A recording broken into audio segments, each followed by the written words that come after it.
Welcome back, everybody. The questions are still coming in about COVID-19 and the state's response. We're here with Governor Sununu, continuing our conversation. And Governor, Casey asks, you are offering a stipend to Medicare and Medicaid-funded facilities, but what about the home health care agencies that are not funded by Medicare or Medicaid? So what we announced yesterday was kind of a three-pronged approach to making sure our frontline workers, specifically in long-term healthcare facilities and facilities that mostly deal with vulnerable populations and residential type settings, have both PPE, and that was a big help on Sunday when all that PPE came in.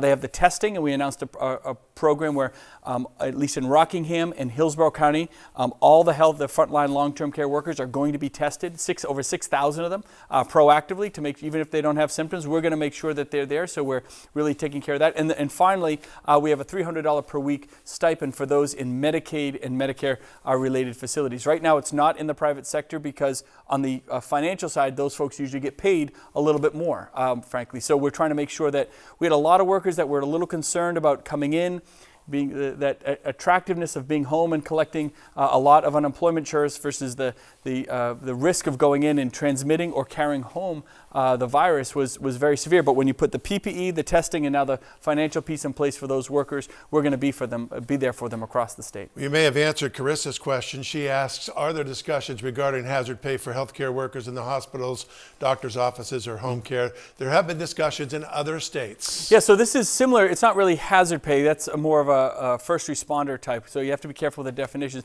But that's what this is. It's a stipend to those who are on the front lines, putting themselves and their families at risk. And so we've started the program out by asking with a waiver from CMS, which is the federal government essentially. We'll backfill it in the early, we'll front fill it, I should say, early on with about $30 million of our general funds here in the state. So we're not even going to wait for the federal government. We're going, and this is going to be active as of Monday.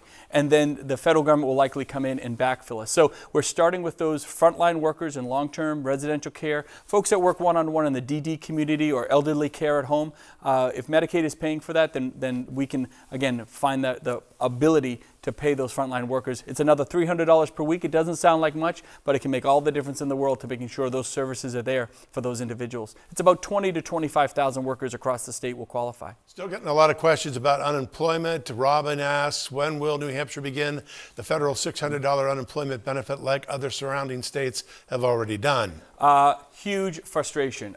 This is definitely still the number one complaint we get. The system is overloaded, and God bless them, they've really amped up the system. We have literally over 100 people taking calls at any given time for unemployment insurance, but we are feeling it. We really are, and we appreciate everybody's patience. The $600 we thought was going to go out starting this week. It looks like now it might be next week. The good news is this: there is a delay, and we apologize for that.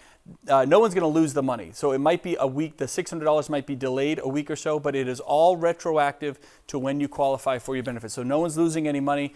Our system, the tech side of our system has to catch up so the federal government can kind of connect with our system. We're not used to doing it with the federal government and get the money out, and it's all accounted for. There's not duplicative efforts. It's being tested literally today. I'm on it personally myself.